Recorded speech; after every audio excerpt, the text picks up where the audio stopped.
What were people expecting that didn't happen last year? Were there any sort of like things that you'd say didn't come true?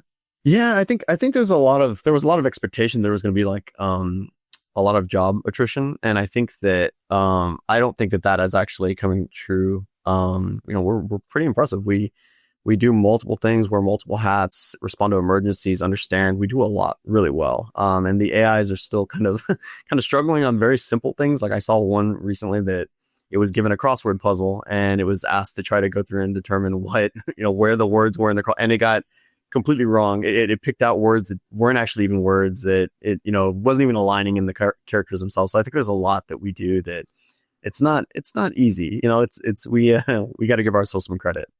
Yeah, yeah, definitely. Yeah, I think, for me, it would be like AGI. AGI is always the threat, which is artificial general intelligence.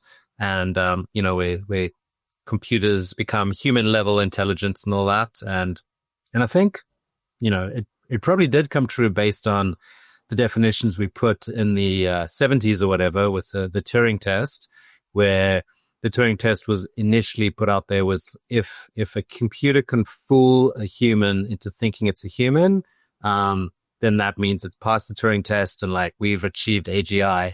Now, obviously with generative AI, that happened pretty immediately as soon as it, was able to compose rap songs in the voice of Shakespeare. Like it was so creative and able to really come up and generate language that was very convincing. So definitely seems people keep moving the bar as far as like what AGI is. It was like fool a human, then it was be equal to a human. Now it's be better than a human, then it's be better than a human across every single domain. So yeah, we kind of have reached the old definition, but have not reached the new definition.